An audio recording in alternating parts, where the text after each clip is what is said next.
He mocked me for being broke, so I became his boss and fired him in front of everyone. Hello, my name is Donna. I'd like to ask for your help. If you like the video, subscribe to my channel. Have you ever noticed how difficult it is to have a story video with a woman's voice? I'm struggling to make my channel grow, but it's very difficult. Many prefer a man's voice and don't like a woman's voice. Thank you for helping me. Let's start our story today. Come on. The late autumn wind whistled through the narrow streets of downtown Boston, carrying with it the bitter scent of approaching winter and broken dreams. Inside the Copper Bean Cafe, Lena Morgan's fingers trembled slightly as she balanced 3 plates along her forearm, a skill perfected through countless double shifts. The ceramic dishes felt heavier than usual today, weighed down by exhaustion from another sleepless night spent studying for her MBA finals. Table 7's order is getting cold. Russell, the kitchen manager, bellowed from behind the counter, his voice cutting through the morning rush hour chaos. On it, Lena called back, forcing a smile that didn't quite reach her tired eyes. At 24, she'd mastered the art of appearing composed, even when everything inside her threatened to crumble. Her dark hair was pulled back in a neat bun, though a few stubborn strands had escaped during her hectic morning, and her second-hand uniform was spotless despite the long hours she'd already put in.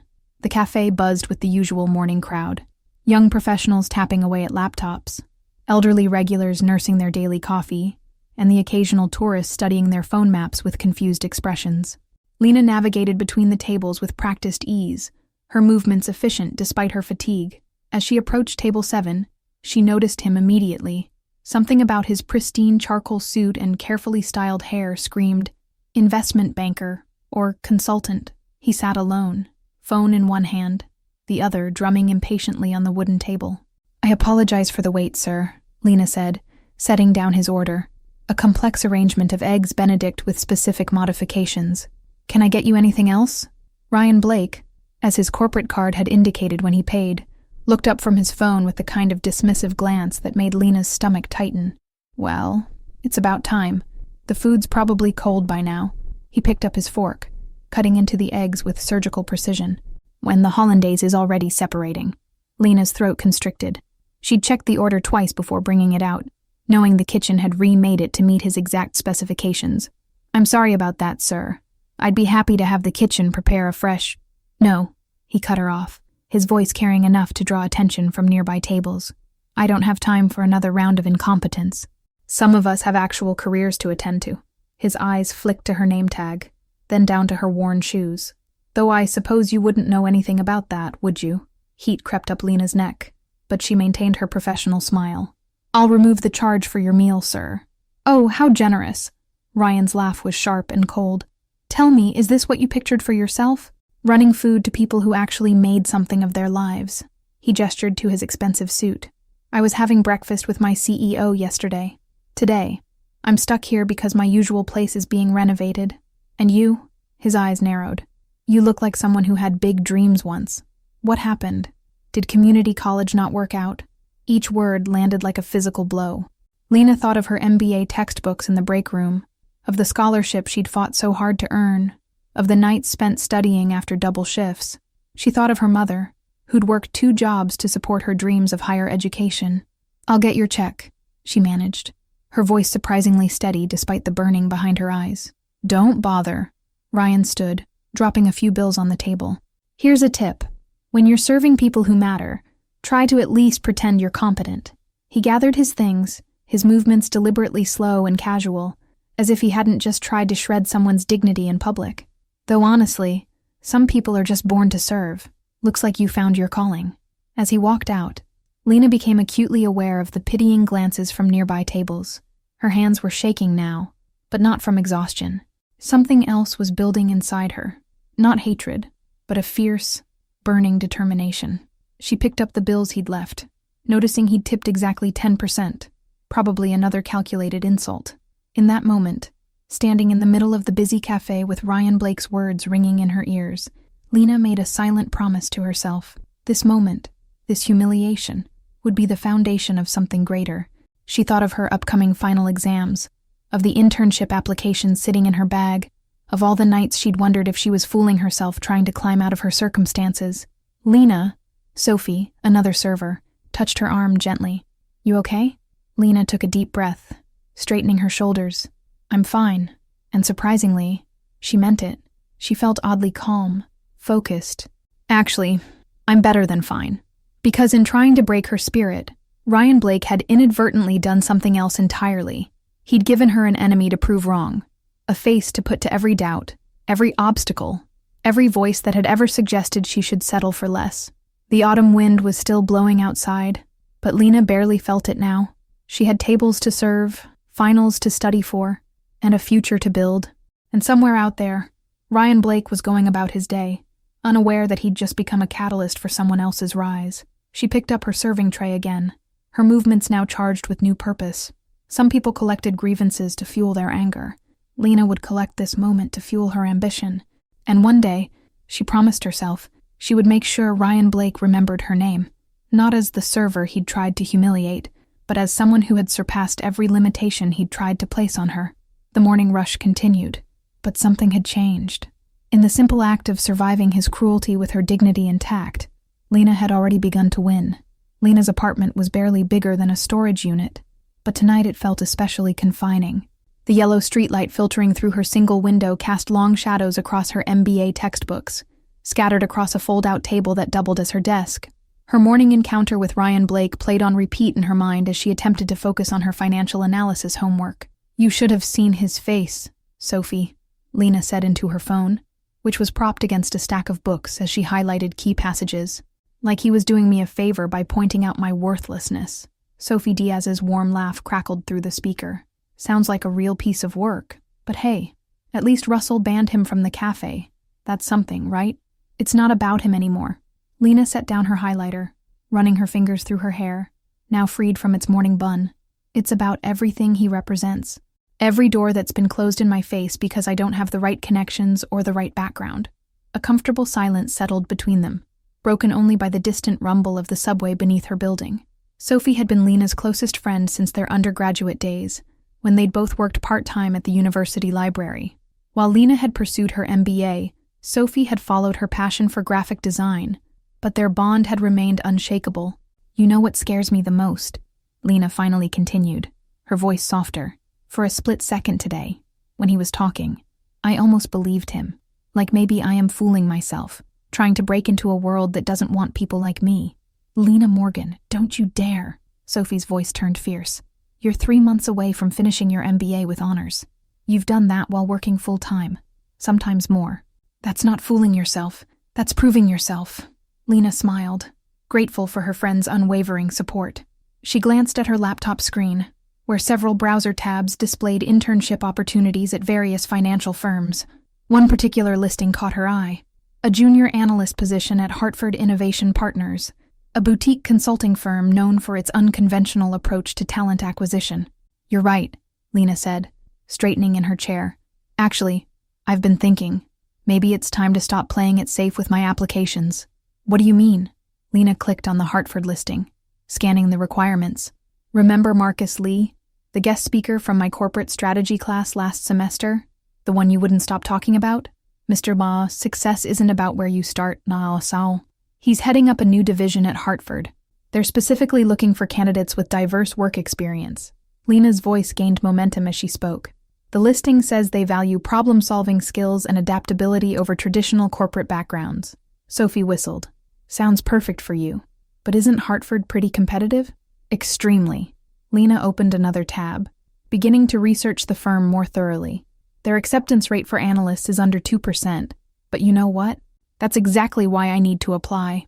She stood up, walking to her small window. The city stretched out before her, a maze of lights and possibilities. Ryan Blake looked at me and saw someone who should know her place. But what if my place isn't where people like him think it should be? Now, that's the Lena I know, Sophie said. So what's the plan? Lena turned back to her desk, pulling out a fresh notebook. First, I need to ace my finals. No more just passing. I need to stand out. Then, I'm going to rebuild my resume from scratch. No more downplaying my service industry experience. Being able to handle difficult people and juggle multiple priorities under pressure. That's exactly what consulting firms need. She began writing, her pen moving with newfound purpose. I'm also going to reach out to Professor Chen. She mentioned a student consulting project for local businesses. It's unpaid, but the experience would be invaluable. And your sleep schedule. Lena laughed, but there was determination in it. Sleep is for people who aren't trying to completely reinvent themselves in 3 months. At least tell me you'll eat properly, Sophie pleaded, though there was pride in her voice. I'll make you a deal, Lena said, already outlining her study schedule for the next week. Help me prepare for the Hartford interview when I get it, because I will get it, and I promise to eat at least 1 real meal a day. When you get it, Sophie corrected. And deal. After they hung up, Lena remained at her desk, the city's nocturnal rhythm providing a backdrop to her thoughts. She opened her laptop again, this time pulling up the website for Blake Consulting Group, where Ryan worked. Her finger hovered over the mouse, but then she closed the tab without clicking. No, she decided, this wasn't about him. He was just a symbol of every person who'd ever underestimated her, every assumption she needed to prove wrong. Her success wouldn't be measured by his failure, but by her own growth. She turned back to her financial analysis textbook, but not before setting up a calendar reminder. Hartford Innovation Partners. Application deadline. The timestamp blinked at her. 11:59 p.m. Exactly 1 month away. Outside, the wind had picked up, rattling her window in its frame. Lena barely noticed. She was too busy plotting her course, turning humiliation into hunger, doubt into determination. In the margin of her notebook, she wrote a single line. Some people are born to serve, others are born to lead. But the truly successful, they're born to transform. The night stretched ahead, full of equations and case studies, but Lena felt more awake than she had in months. After all, metamorphosis didn't happen in a day, and butterflies didn't emerge from their chrysalises by playing it safe. She had work to do. Professor Chen's office smelled of green tea and ambition. Lena sat perched on the edge of a worn leather chair, her carefully prepared proposal clutched in one hand, trying not to look as exhausted as she felt. The last 2 weeks had been a blur of double shifts, study sessions, and meticulous preparation for this moment. A student consulting project? Professor Chen peered at Lena over her reading glasses. You do realize you're already carrying a full course load, Ms. Morgan, and based on your class participation lately, I assume you're still working full-time? Yes, but I've worked out a schedule. Lena leaned forward, sliding her proposal across the desk. I've analyzed the time commitment required and mapped out exactly how I can manage it alongside my other responsibilities. Professor Chen picked up the document, her expression neutral as she began to read. Lena forced herself to sit still, despite the caffeine jitters from her 4th cup of coffee. The wall clock ticked loudly in the silence, each second feeling like an eternity. This is surprisingly thorough, Professor Chen finally said, setting down the proposal. Most students who approach me about these projects barely have a rough idea of what they want to do. You've already identified 3 potential local businesses that could benefit from consulting services. Lena allowed herself a small smile. She'd spent countless late nights researching struggling local businesses, analyzing their public records, and crafting potential intervention strategies. I believe the Vernon Street bookstore case, in particular, presents unique challenges in digital transformation and community engagement. Professor Chen's eyebrows rose slightly. The same bookstore that's been losing market share to online retailers for the past 5 years. That's an ambitious choice. Sometimes the most challenging cases offer the best learning opportunities, Lena replied, thinking of Ryan Blake's sneering face. And I've already spoken with the owner, Mrs. Reynolds. She's open to working with student consultants. Have you? Professor Chen leaned back in her chair, studying Lena with newfound interest. That's initiative I don't often see. But tell me, Ms. Morgan, why this sudden interest in consulting? Your academic record is solid, but you've never shown particular enthusiasm for this path before. The question hit close to home. Lena had rehearsed her answer, knowing it would come up, but now she decided to take a risk with honesty. Recently, I had an experience that made me realize I've been playing it too safe. I've been so focused on just getting through each day that I forgot to aim higher. And consulting is higher. The ability to analyze complex problems, develop strategic solutions, and help businesses transform? Yes, that's exactly where I want to be. Lena met her professor's gaze steadily. I know my background is unconventional for consulting, but I believe that's an advantage. I understand how businesses work from the ground up. Professor Chen was quiet for a moment, then reached for her laptop. The Vernon Street bookstore case would normally be too complex for a single student consultant. She began typing. Which is why you'll be working with a team. Lena's heart sank slightly. A team. Don't look so disappointed. In real consulting, you rarely work alone. Professor Chen turned her laptop around, showing a spreadsheet of student names. I have 2 other students who've expressed interest in similar projects, both from more traditional corporate backgrounds. The implication was clear. Lena would have to prove herself not just to the client, but to teammates who might share Ryan Blake's prejudices about people like her. When do we start? Lena asked, her voice firm. Tomorrow morning, 7 a.m. The team will meet here to review the case before classes. Professor Chen's eyes twinkled slightly. Unless that's too early. I'll be here at 6:45, Lena promised, standing up. And Professor Chen, thank you for this opportunity. As she left the office, her phone buzzed with a text from Sophie. How'd it go with the dragon lady? Lena typed back quickly. I'm in, but with a team, meeting tomorrow at 7. Sophie's response was immediate. That's my girl, but 7 a.m.? After your closing shift tonight? Lena didn't reply right away. She was already walking briskly toward the library, mentally calculating how many hours she could squeeze in before her shift at the cafe. Her new teammates would undoubtedly come prepared with polished presentations and expensive suits. She needed to be better. The library was quiet this early in the afternoon. Lena found her usual spot in the back corner, spreading out her materials with practiced efficiency.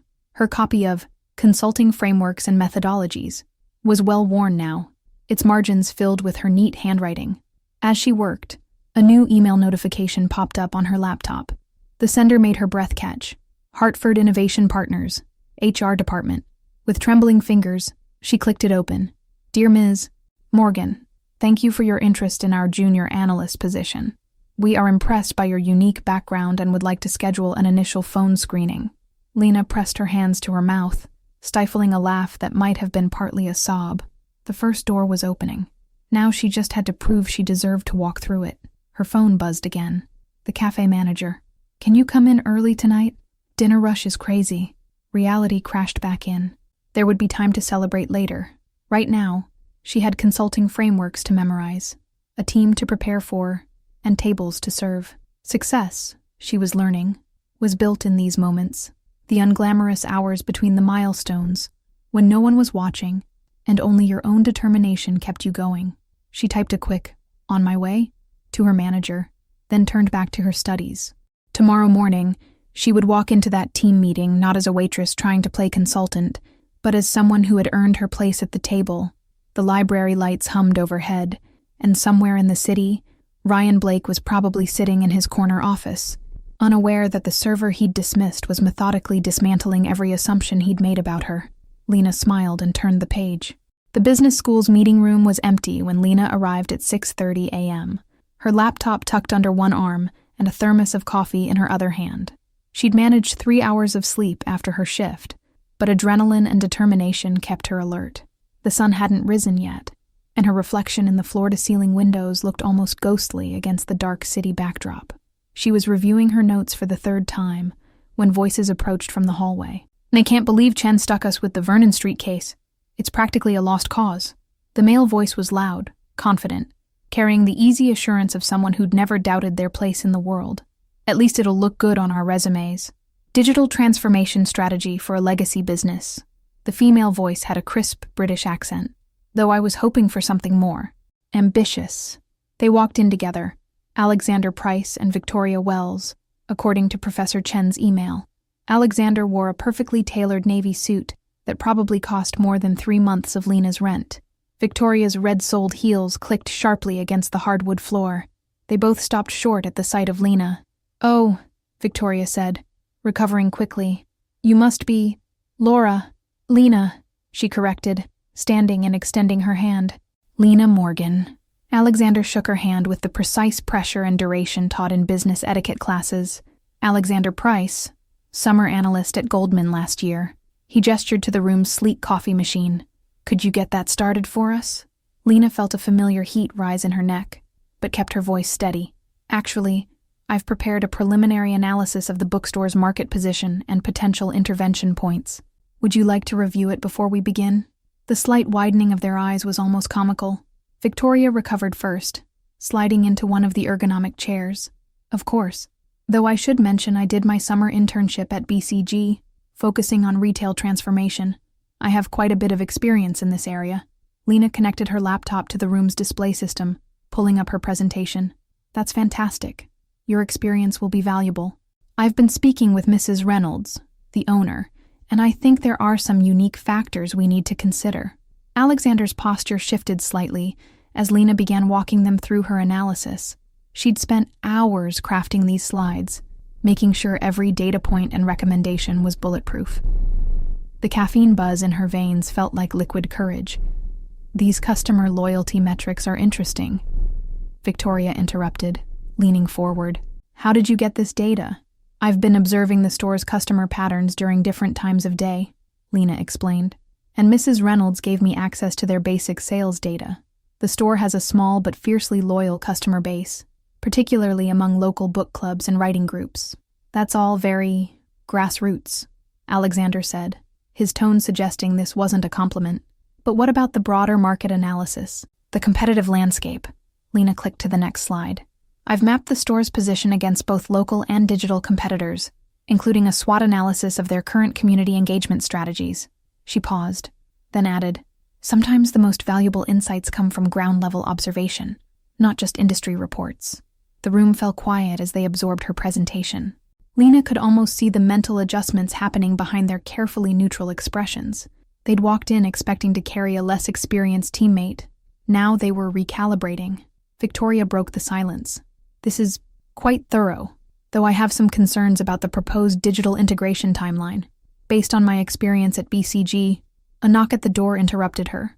Professor Chen walked in, followed by a man Lena recognized immediately from his guest lecture, Marcus Lee, the rising star at Hartford Innovation Partners. Good morning, team, Professor Chen said, as they all stood. I hope you don't mind, but I've invited Mr. Lee to observe your initial strategy session. Hartford is considering sponsoring some of our student consulting projects, and I thought the Vernon Street case might interest them. Lena's heart thundered in her chest. She hadn't expected this, hadn't prepared for this level of scrutiny. Alexander and Victoria were already moving forward, hands extended, elevator pitches ready. Mr. Lee, I'm Alexander Price. We actually met at the Goldman Sachs recruitment event. And I'm Victoria Wells. I was hoping to discuss Hartford's approach to... Marcus Lee smiled politely, shaking their hands, but his eyes moved to the presentation still displayed on the screen. Interesting analysis of the community engagement metrics. Who prepared this? That would be me, Lena said, stepping forward. Her voice came out steadier than she felt. Lena Morgan. His eyes lit with recognition. Ah, from the corporate strategy seminar. You asked some insightful questions about non-traditional market indicators. He turned to Professor Chen. This is exactly the kind of fresh perspective we've been talking about.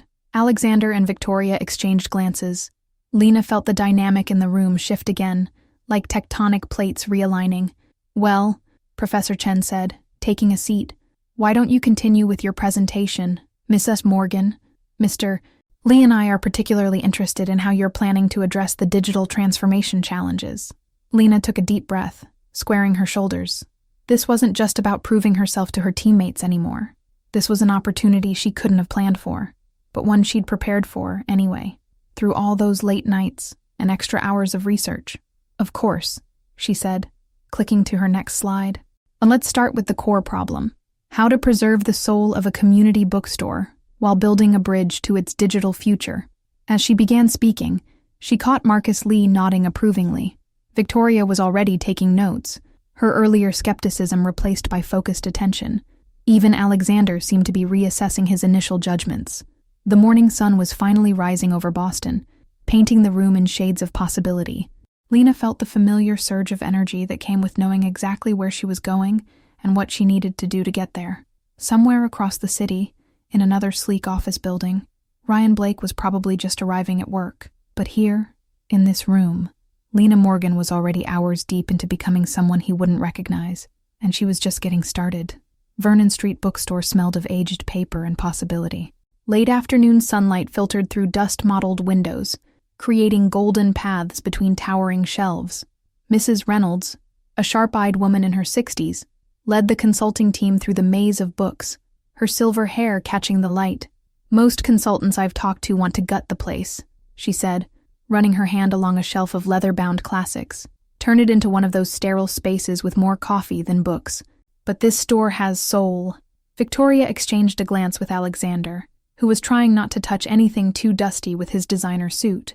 Lena, however, was watching the few customers browsing the shelves, noting how they moved through the space, where they lingered. "Tell us about your regulars, Mrs. Reynolds," Lena said, pulling out her notebook. "You mentioned book clubs." The older woman's face lit up. "Oh yes.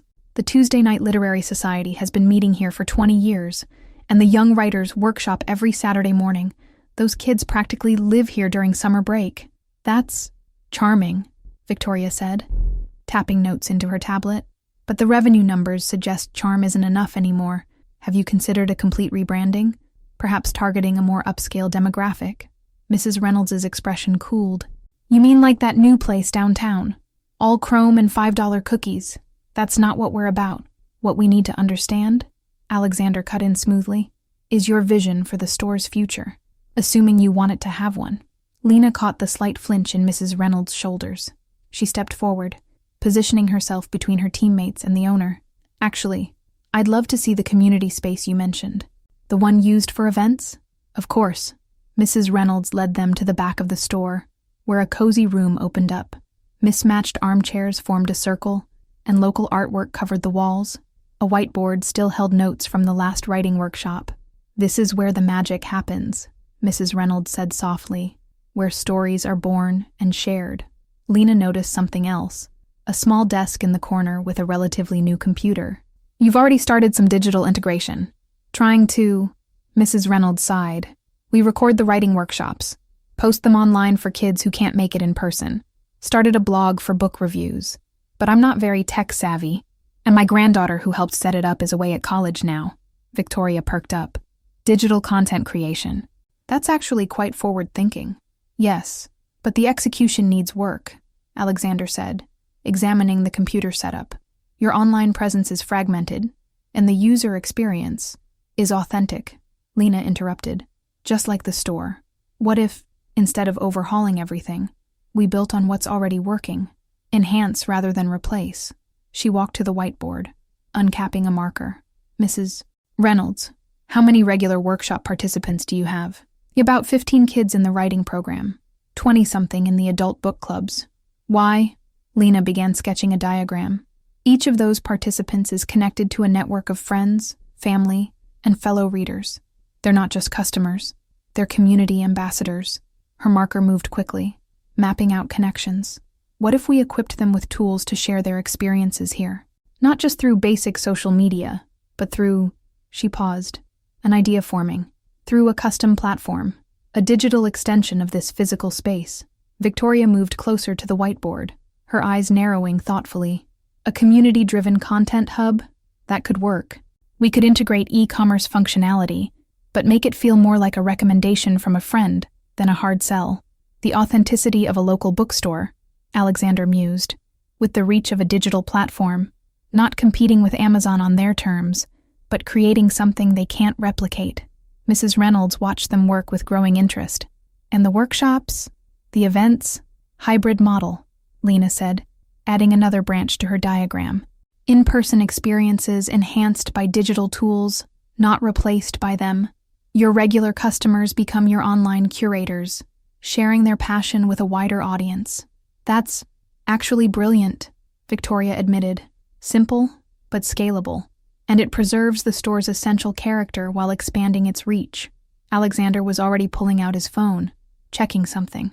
"There are some interesting precedents in other industries. I remember a case study from my Goldman internship about authentic brand expansion through community engagement," Lena asked innocently. "I read that one too. The methodology would need adaptation for this context, but the principles are sound." He looked at her with new respect, and possibly a touch of embarrassment for his earlier dismissiveness. Mrs. Reynolds cleared her throat. "This all sounds promising, but I have to ask, what's it going to cost? I'm not exactly swimming in capital here." "Actually," Victoria said, surprising everyone, "I might have an idea about that. My BCG project involved some work with small business grant programs. If we structure this right, position it as a pilot program for independent bookstore digitization. They worked until the sun set. their discussion growing more animated as ideas flowed. Even Alexander forgot about his suit, perching on an old armchair as they mapped out implementation phases. When they finally packed up, Mrs. Reynolds pulled Lena aside. "The others are very smart," she said quietly, "but you're the first consultant who's actually seen my store. Really seen it. Thank you for that." Lena smiled, thinking of all the hours she'd spent in places like this, finding refuge in books while studying for her undergraduate degree. Sometimes the best solutions come from understanding what's already special about a place. Outside, Victoria and Alexander were waiting. "Drinks?" Victoria suggested. "We should probably discuss next steps, and I know a nice place nearby." "Actually," Lena said, checking her phone, "I have to get to work, but maybe next time." "Work?" Alexander frowned. "Another consulting project?" Lena straightened her shoulders. "My shift at the Copper Bean Cafe. Some of us are funding our MBAs one coffee at a time." She expected awkward silence or polite dismissal. Instead, Victoria said, "What time do you finish? We could meet after. This project needs your perspective, Lena. We all saw that today." "Midnight," Lena admitted. "Perfect," Alexander said, surprising her. "I know a place that serves great pizza until 2 a.m. Much better than that fancy wine bar anyway." He grinned at Victoria, who rolled her eyes but nodded. As Lena hurried to the cafe, she felt something shift inside her. She'd walked into that bookstore expecting to prove herself to her teammates. Instead, she'd found something more valuable: common ground. Her phone buzzed. An email from Hartford Innovation Partners confirming her phone interview for next week. But for once, Lena wasn't thinking about Ryan Blake or proving anyone wrong. She was thinking about the look on Mrs. Reynolds' face when they'd shown her a future where her beloved bookstore didn't just survive, but thrived. Sometimes success wasn't about climbing over others to reach the top. Sometimes it was about finding ways to rise together, bringing out the best in everyone along the way. The evening rush at the cafe waited for no one, but Lena found herself looking forward to that late-night pizza. It turned out transformation wasn't just about changing yourself. Sometimes it was about changing how you saw others and letting them surprise you in return. The cafe's break room was hardly ideal for a phone interview with Hartford Innovation Partners, but Lena had no choice. She'd been up since 4 a.m. preparing. Her interview notes spread across the rickety break room table, while the sounds of the morning rush filtered through the thin walls. 10 minutes, Lena," Russell called from the kitchen. "Chen's covering your section, but she's already dropped 2 orders."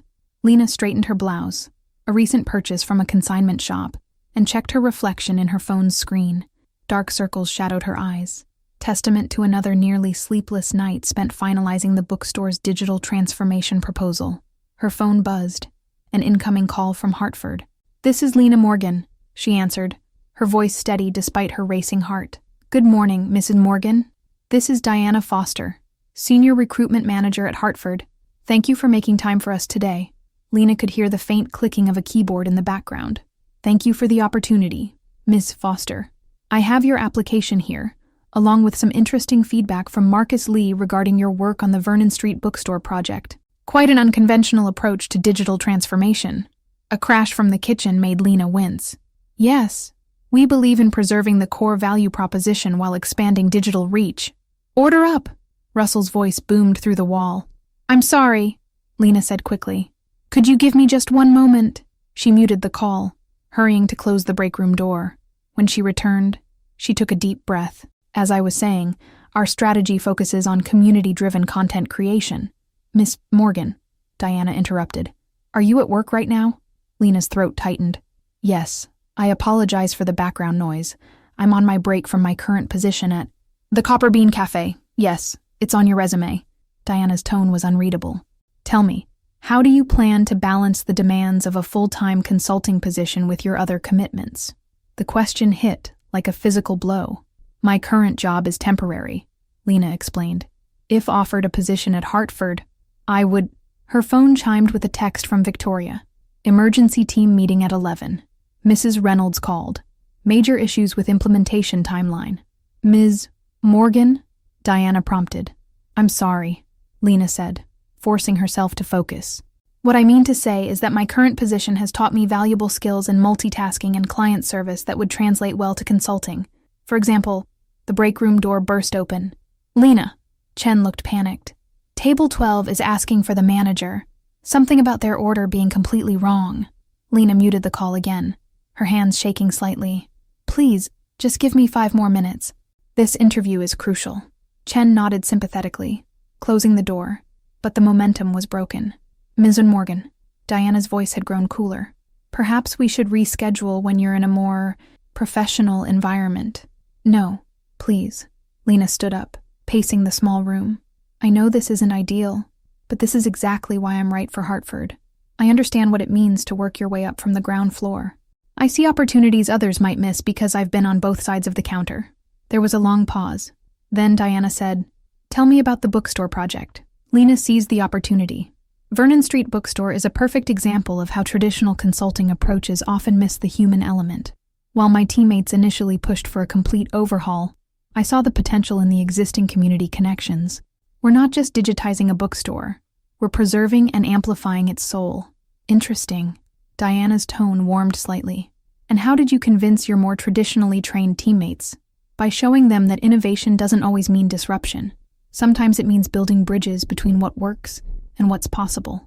Lena glanced at her watch. 2 minutes left of her break. The best solutions often come from understanding both the data and the human stories behind it. Ms. Morgan, Diana said after a moment, I'll be honest, your background is unconventional for Hartford. Some of our partners have concerns about that. Lena's heart sank, but she kept her voice firm. I understand their concerns, but Hartford's own mission statement emphasizes the value of diverse perspectives in problem solving. My experience? Let me finish, Diana interrupted. Marcus Lee has been quite insistent about the value of unconventional backgrounds, and your handling of this interview, maintaining professionalism under less than ideal circumstances, suggests he might be right. The break room door opened again, but Lena held up a hand, her eyes pleading. Chen nodded and withdrew. We'd like to invite you for an in-person interview next week, Diana continued. A full day of case interviews and team exercises. I should warn you, it will be challenging. Relief flooded through Lena. Thank you, Ms. Foster. I look forward to the opportunity. After ending the call, Lena allowed herself exactly 3 seconds to close her eyes and breathe. Then she gathered her notes, straightened her apron, and stepped back into the chaos of the cafe. I'm so sorry, Chen said immediately. And table 12 was a nightmare, and then the espresso machine started acting up. It's fine, Lena assured her, already moving toward the kitchen. I got the second interview. That's amazing. We should celebrate. Can't? Emergency team meeting at 11 for the bookstore project. Lena checked her phone. 3 missed calls from Victoria, 2 from Alexander. Could you cover my section again? Just for an hour. Chen's expression turned serious. Lena, when was the last time you slept? Really slept. I'll sleep when I've made it, Lena said, managing a smile. Right now, I need to figure out what's wrong with the implementation timeline, smooth things over with Mrs. Reynolds, and somehow make it through the lunch rush without collapsing. As if on cue, her phone buzzed again. Professor Chen, requesting an update on the project's progress. The morning sun streamed through the cafe windows, illuminating the dance of dust motes in the air. Lena watched the usual crowd of successful professionals stream in for their morning coffee, their pressed suits and confident strides reminiscent of Ryan Blake. But for the first time, she didn't feel like an outsider looking in. She was building her own path, brick by exhausting brick. The question wasn't whether she could make it anymore. It was whether she could hold everything together long enough to cross the finish line. She straightened her shoulders and headed for the kitchen. One order, one meeting, one challenge at a time. The path to transformation wasn't always pretty, but she was starting to realize that maybe that was the point. The tension in Vernon Street Bookstore's community room was thick enough to cut with a knife. Mrs. Reynolds sat rigid in her favorite armchair, a printout of their implementation budget clutched in her trembling hands. Victoria paced near the whiteboard, while Alexander leaned against a bookshelf, his usually impeccable tie slightly loosened. $7,000 over budget, Mrs. Reynolds said quietly. That's more than 3 months of operating costs. I can't, her voice cracked. I just can't. Lena's exhausted mind raced. They'd spent weeks refining their digital transformation plan, but their technical contractor had just doubled their quote for the community platform development. The grant money Victoria had secured wouldn't cover the difference. There must be another vendor we can approach, Alexander suggested, scrolling through his phone. I have contacts from my Goldman days. Who'll charge even more? Victoria cut in. Face it, we underestimated the technical complexity. the user-generated content features, the e-commerce integration, the event management system. It's more than a simple website. Lena watched Mrs. Reynolds' face grow paler with each word. The store owner had trusted them, had finally embraced the idea of digital transformation. Now it was all falling apart. "Stop," Lena said suddenly, standing up. "We're thinking about this wrong." 3 pairs of eyes turned to her. "What do you mean?" Victoria asked.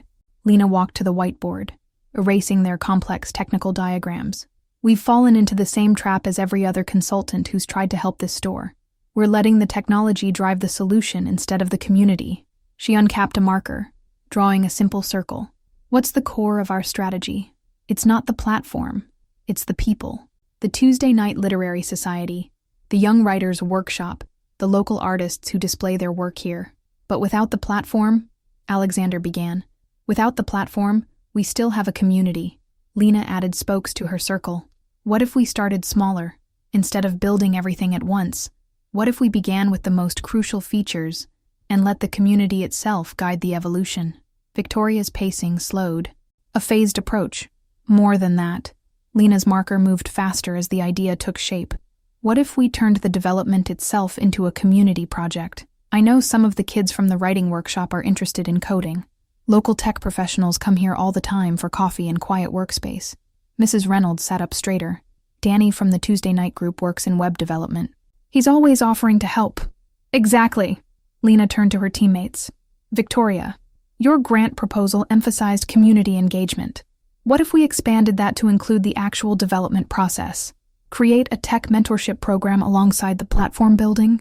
Alexander pushed off from the bookshelf, moving closer to the whiteboard. "That could work.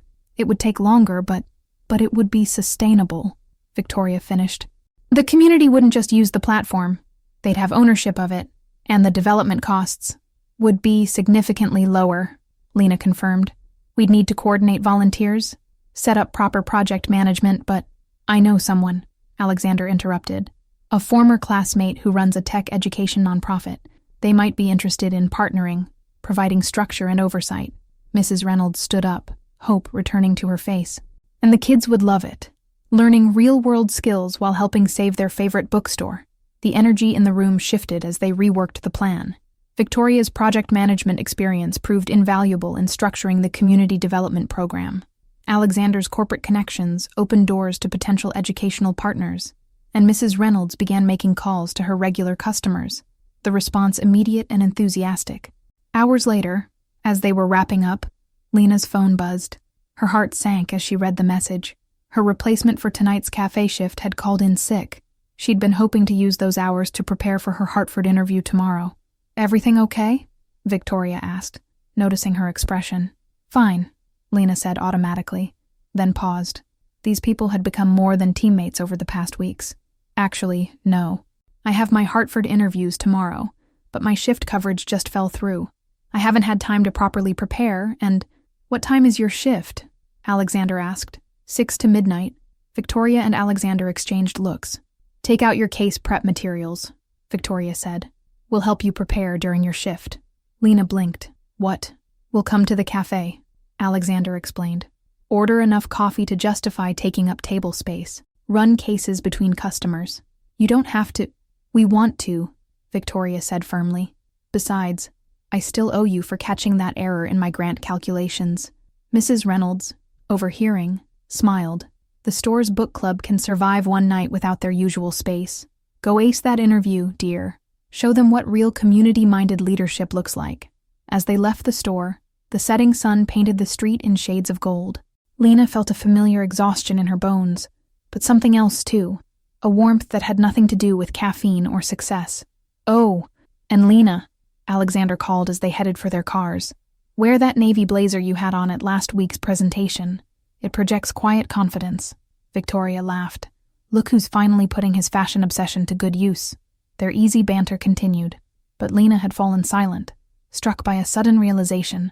She'd started this journey thinking success meant proving people like Ryan Blake wrong, but somewhere along the way, it had become about proving something else entirely. That true transformation wasn't a solo journey, but a collective rise. Her phone buzzed again, a reminder about tomorrow's Hartford interviews. For the first time, She wasn't thinking about Ryan or revenge. She was thinking about Mrs. Reynolds's resilience, Victoria's brilliant strategic mind, Alexander's hidden kindness, and all the other stories that had become intertwined with her own. The evening rush at the cafe awaited, followed by case interviews and more challenges. But Lena walked on, her steps lighter despite her exhaustion.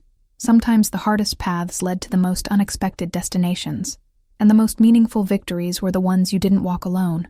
Hartford Innovation Partners occupied the top floors of a gleaming downtown tower, its glass walls reflecting the morning sun like a fortress of light. Lena stood in the marble lobby, wearing her carefully pressed navy blazer, the same one she'd worn for countless cafe shifts. But today, it felt like armor. Ms. Morgan, a sleek receptionist, approached. "They're ready for you on the 42nd floor." The elevator ride gave Lena a moment to center herself. She'd gotten exactly 2 hours of sleep after her late-night case prep session with Victoria and Alexander. Her mind drifted to the coffee stains on her prep notes, the result of juggling practice cases between serving customers. The elevator doors opened to reveal an impossibly polished space. Modern art adorned the walls, and the carpet was thick enough to swallow her sensible heels. A familiar face waited by the reception desk. "I'm Lena." Marcus Lee stepped forward, hand extended, ready for a full day of breaking down business problems. Before she could answer, Diana Foster emerged from a nearby conference room.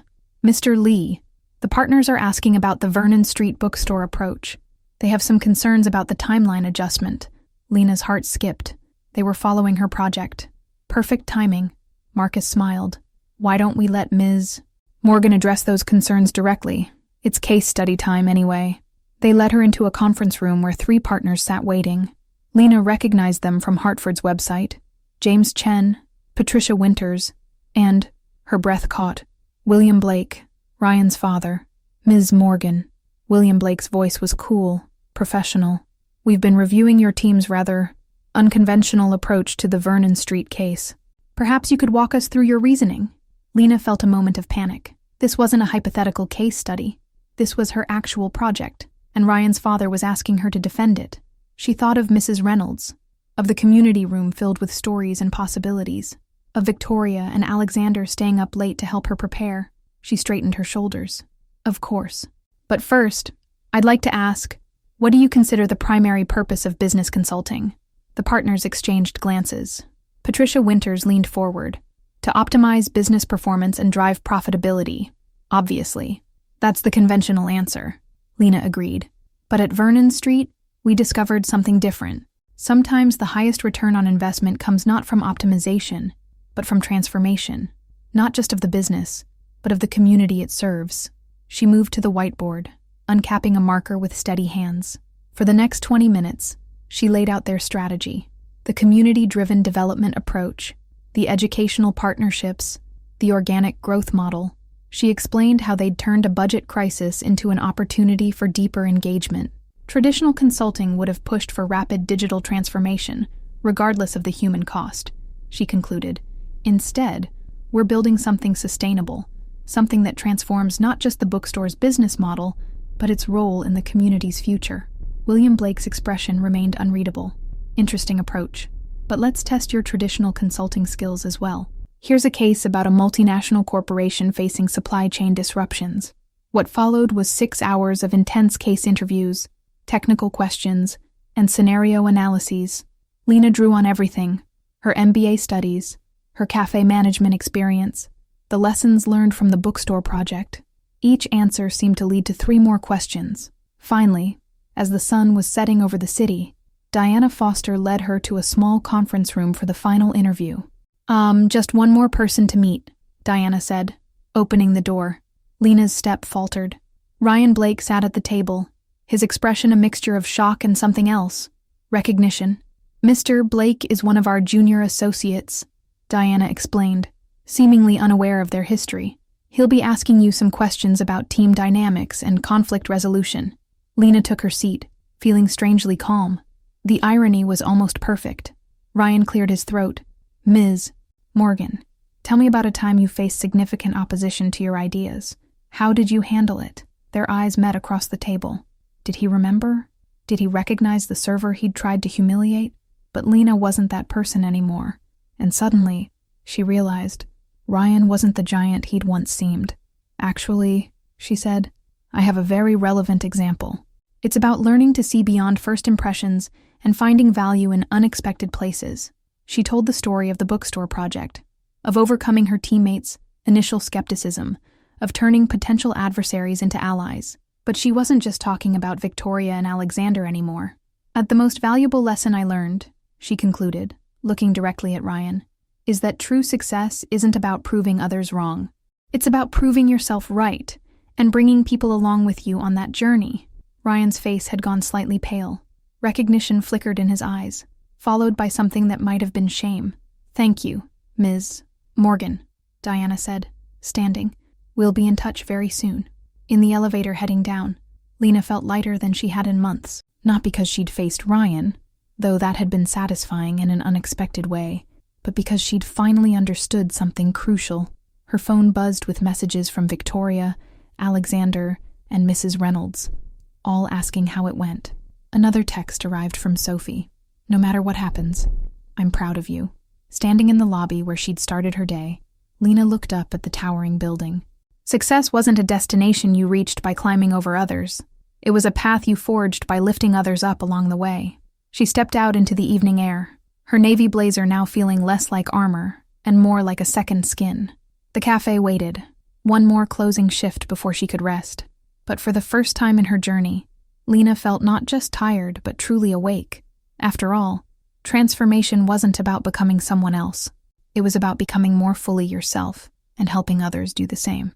The community room at Vernon Street Bookstore hummed with energy. Laptops covered every available surface, their screens displaying lines of code and design mock-ups. Danny, the Tuesday night regular turned lead developer, stood at the whiteboard explaining database structures to a group of eager high school students from the writing workshop. See how the event management system connects to the user profiles, he asked, drawing another diagram. That's how we'll track attendance and engagement. Lena watched from the doorway, coffee in hand, marveling at how much had changed in the 2 weeks since her Hartford interviews. The community-driven development program had taken off beyond their wildest expectations. Local tech professionals had emerged from the woodwork, volunteering their expertise during lunch breaks and evenings. Impressive, isn't it? Victoria appeared beside her, tablet in hand. The grant committee wants to use this as a case study in community-driven innovation. Speaking of innovation, Alexander joined them, his suit jacket abandoned in favor of rolled-up sleeves. Guess who just called? That tech education nonprofit I mentioned? They want to replicate this model in other independent bookstores. Lena was about to respond when her phone buzzed. Hartford Innovation Partners. Her heart jumped to her throat. Take it, Victoria urged. We've got this covered. Hands trembling slightly, Lena stepped into the quiet of the biography section. Hello, this is Lena Morgan. Miss Morgan. Diana Foster's voice was warm. And I hope we haven't kept you in suspense too long. Not at all, Lena lied, her free hand gripping a nearby shelf. Well, I'll get right to it. The partners were extremely impressed with your performance during the interviews, particularly your handling of the Vernon Street case presentation. We'd like to offer you a position as junior associate, starting immediately after your graduation in May. Lena's knees went weak.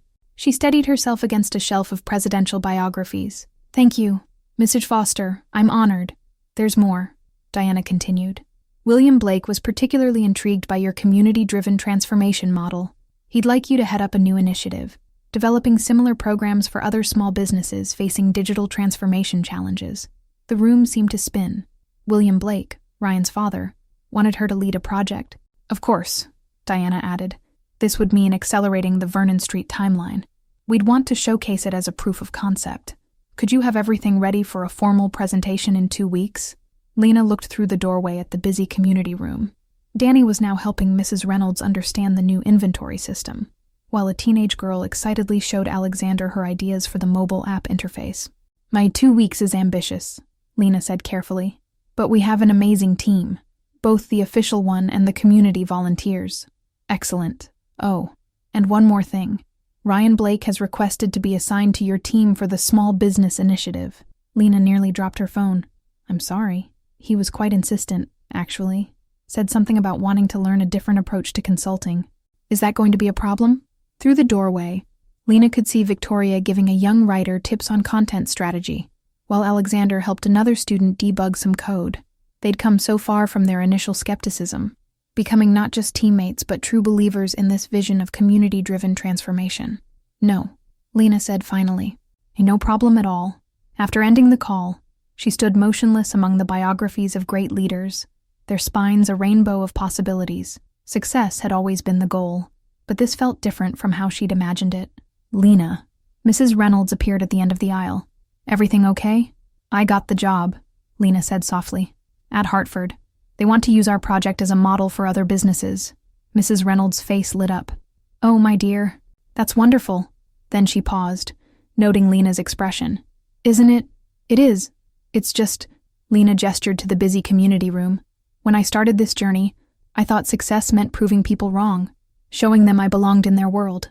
But now you're creating your own world," Mrs. Reynolds finished, "and inviting others to be part of it."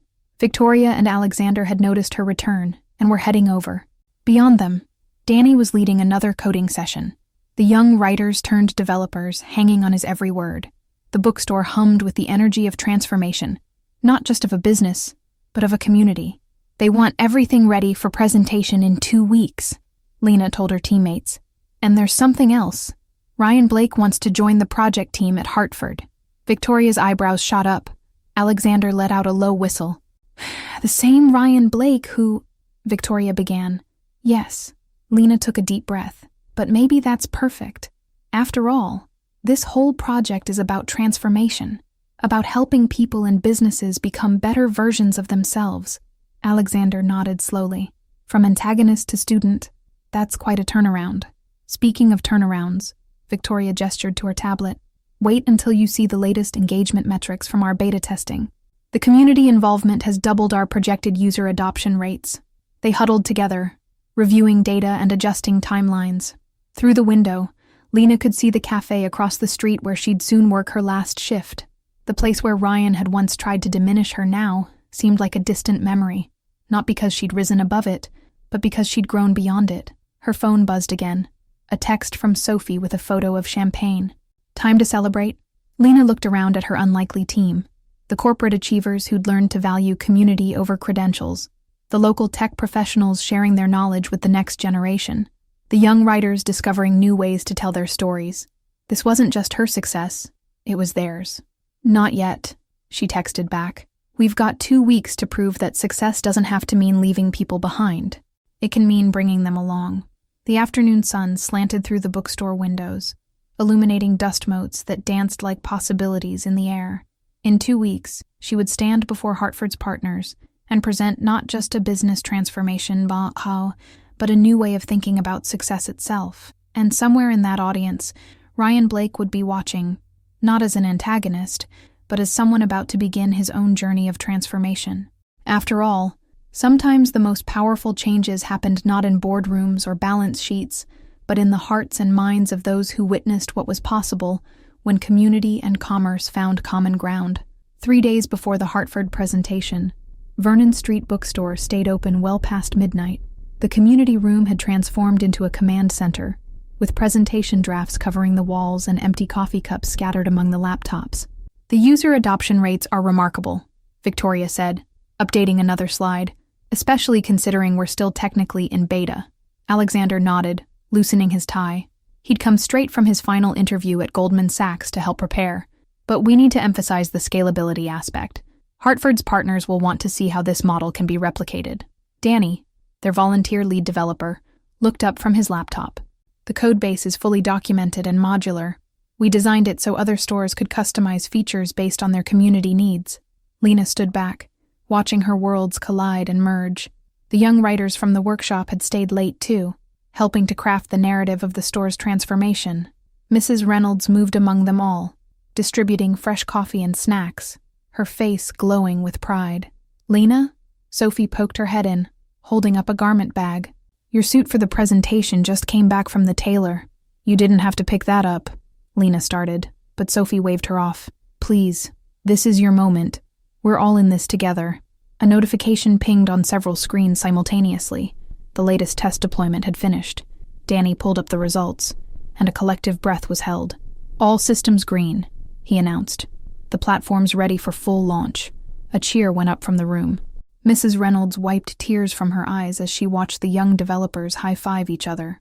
"When you first mentioned a community-driven approach," she said to Lena, "I never imagined anything like this." Lena's phone buzzed. An email from Diana Foster. "Partners requesting preview of presentation tomorrow. Ryan Blake will attend." The room suddenly felt warmer. Victoria, reading over her shoulder, squeezed her arm. "You've got this. We've got this." "It's not that," Lena said quietly. "It's just strange. A few months ago, I was serving coffee and dreaming of proving people like Ryan wrong. Now you're about to show him, and everyone else, a better way forward," Alexander finished.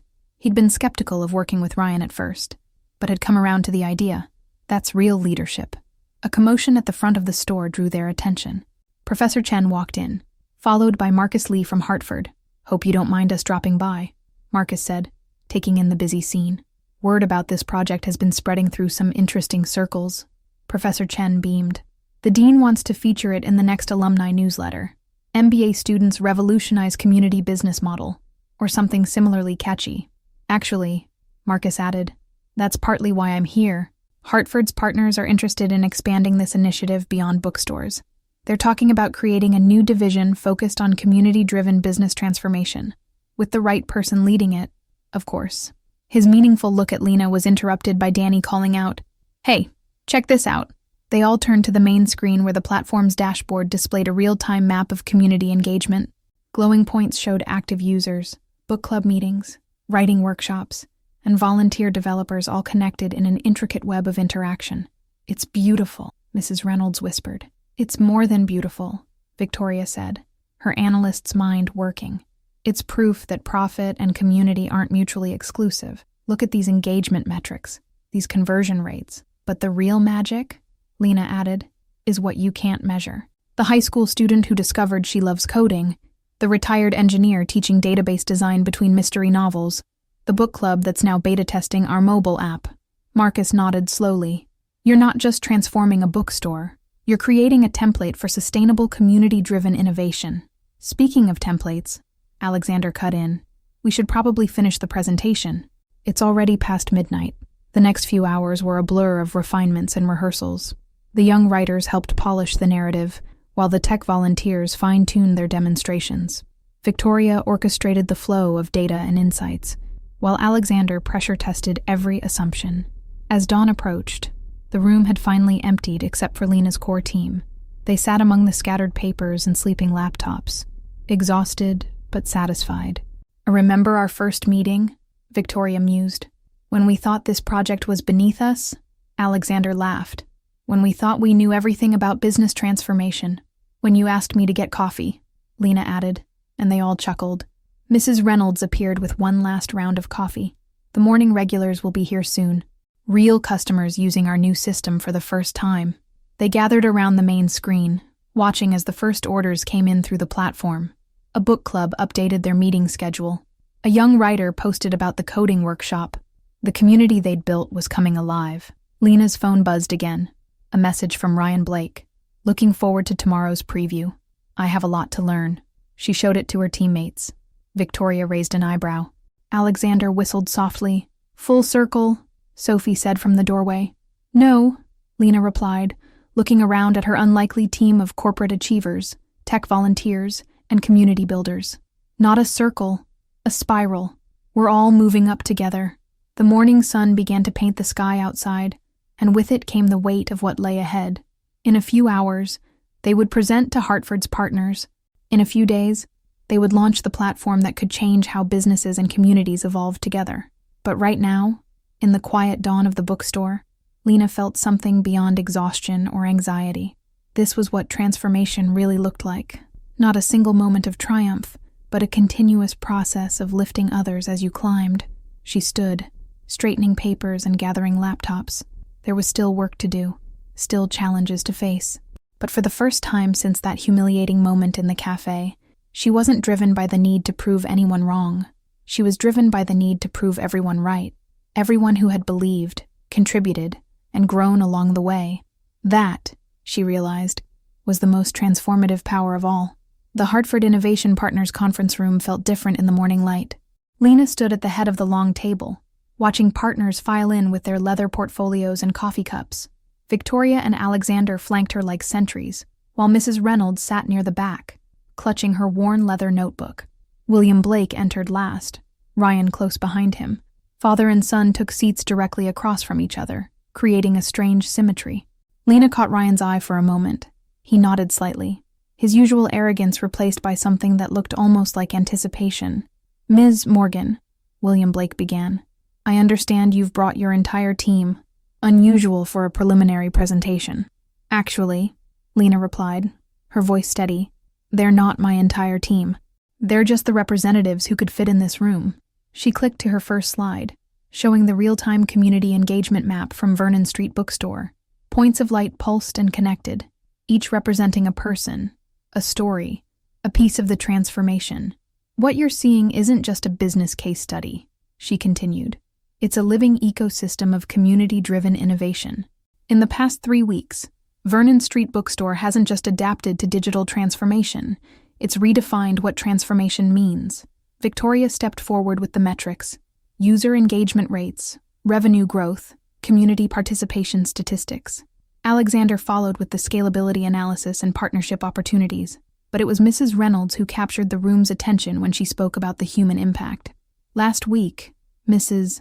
Reynolds said, her voice thick with emotion, "I watched a 16-year-old girl teach a 70-year-old man how to use our new mobile app.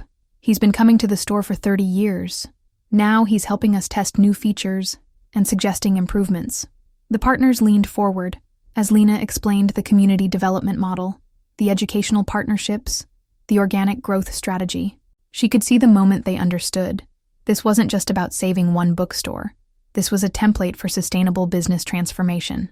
"The code base is modular and fully documented," she explained, showing the technical architecture. "Any small business could adapt it to their needs. But more importantly, the community engagement framework can be replicated across different industries." "And the development costs?" Patricia Winters asked. "Most small businesses can't afford enterprise-level digital transformation. That's where our model changes the game," Lena said, nodding to Victoria. Victoria pulled up the cost comparison slides. "By leveraging community expertise and creating educational partnerships, we've reduced development costs by 70%. But we've also created something more valuable, a community invested in the business's success, which translates to customer loyalty, organic growth, and sustainable revenue," Alexander added. "The traditional metrics improve precisely because we're not taking a traditional approach." William Blake studied the numbers carefully. "And you believe this model could work for other businesses? Other communities?" "Actually," Ryan spoke up unexpectedly, "I've been analyzing similar businesses in our portfolio. At least 30% could benefit from this approach immediately." The room fell silent. "Ryan Blake, advocate for community-driven transformation?" Lena saw William's eyebrows rise slightly. "We've already had inquiries from other bookstores," Lena continued smoothly, "but the principles could apply to any business with strong community ties. Local restaurants, family-owned hardware stores, neighborhood art galleries. Traditional consulting sees these businesses as too small to save," Ryan added, his voice carrying a new humility. "But what if we're not trying to save them? What if we're helping them save themselves?" William Blake sat back, something shifting in his expression. "Ms. Morgan, when you first presented the Vernon Street case, I thought it was idealistic, impractical. But these results," he gestured to the screens showing real-time community engagement. "This isn't just business transformation, this is social innovation." "That's exactly right," Lena said, her confidence growing. "And Hartford has the opportunity to lead this innovation, not by imposing change from above, but by fostering it from within." The presentation continued, but something had already changed in the room. The partners were no longer just evaluating a project, they were glimpsing the future of their own firm. As Lena wrapped up, Mrs. Reynolds stepped forward one last time. "Yesterday, a customer told me something interesting. She said Vernon Street wasn't just a bookstore anymore. It was proof that progress doesn't have to mean losing what matters. Sometimes it means finding new ways to matter." After the partners filed out for deliberation, Ryan approached Lena. The tension in the room was palpable. "I owe you an apology," he said quietly. "What you've built here, it's revolutionary. And I was too blind to see it coming. Lena looked at him, really looked at him, and saw not the arrogant customer who had humiliated her, but someone standing on the edge of his own transformation. Sometimes, she replied, we need to be blind to something before we can truly see it. Victoria and Alexander joined them, and the old barriers seemed to dissolve. They talked about next steps, potential expansions, the future of community-driven consulting. Mrs. Reynolds watched from her seat, smiling like someone who had known all along how the story would end. When William Blake returned, his expression was unreadable. The room held its breath. Ms. Morgan, he began, how soon can you start building the new Community Innovation Division? The sunlight streamed through the windows, catching the dust motes in the air. They danced like possibilities, like stories waiting to be told, like communities waiting to be transformed. Lena looked at her team, all of her team, including Ryan, and smiled. We already have. 6 months later, Vernon Street Bookstore buzzed with a different kind of energy. The community room had evolved into a proper tech hub, with upgraded equipment donated by Hartford Innovation Partners. But the mismatched armchairs remained, a reminder of where it all began. Lena stood in the doorway, watching a scene that still felt somewhat surreal. A team of high school students, now paid interns, was demonstrating the platform to representatives from 3 other independent bookstores. Danny, recently hired as the project's official technical lead, guided them through the customization options. Hard to believe it all started with a coffee shop humiliation, isn't it? Sophie said, joining her at the door. Actually, Lena replied, I think it started long before that. With every person who ever underestimated someone based on where they came from, or what they did for a living. Her phone buzzed. A message from Victoria about their upcoming presentation to the National Small Business Association. The community transformation model had caught fire, spreading beyond bookstores to other struggling local businesses. Hartford's Community Innovation Division was now leading the charge in reimagining how corporations could support local economies. The next cohort of student developers starts Monday, Alexander said, appearing with a stack of orientation materials. He'd surprised everyone by turning down Goldman's offer to join Hartford instead. 25 students from local high schools, all eager to learn how to code for their community. And Ryan's team finished their pilot program with that family-owned restaurant downtown, Victoria added, joining them.